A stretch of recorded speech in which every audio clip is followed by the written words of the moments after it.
Hea vanem, ole kursis ohtudega, millega laps võib internetis kokku puutuda. Pahatahtlikud, lastest seksuaalselt huvitatud inimesed on väga kavalad ja võivad lapsest tekitada tunde, nagu räägiks ta mõne sõbra või omavanusega. Nii meelitavad nad seksuaalse sisuga materjali jagama justkui ohutu inimesega. Nad oskavad tekitada lapsest tunde, et selliste piltide jagamine on täiesti normaalne. Kui laps pole päriselt kohanud inimest, kellega ta internetis suhtleb, tuleks temasse suhtuda kui võõrasse. Isegi siis, kui virtuaalsed vestlused näiteks mõnes mänguruumis on kestnud pikka aega. Kas laps tunneks vestluskaaslase tänaval ära?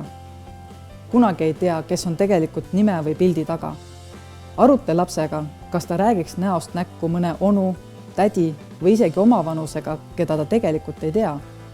Mida ta nendega oma elust jagaks, milliseid pilte neile näitaks? Selgitage lapsele, miks pole hea mõte valmistada ja levitada materjali, kus ta paljastab oma keha või kujutab seksuaalset tegevust. Laps võib eneselegi ehmatuseks sattuda veebikiusamise ohvriks. Selline pilt või video võib edasi levida isegi siis, kui laps saatis selle enda arvates usaldusväärsele eakaaslasele või laadis üles oma sotsiaalmeediakontole. Pilt või video, mis on internetis üleval, jääb sinna ringlema.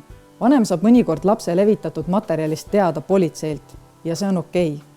Sellisest juhtumist tulenevalt võib alguse saada ka lapse ja lapsevanema suhtlus.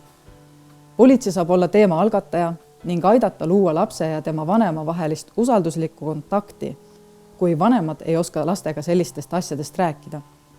Samuti saab politsei lapsele ja vanemale selgitada, millised on selliste piltide valmistamise ning levitamisega kaasnevad ohud. Lapsele on vanema ja koduste toetus oluline. Tähtis on turvalise keskkonna taastamine ja see, et laps ei jääks oma murega üksi. Mitte kellelgi ei ole õigust last häbivääristada, alandada või kiusata.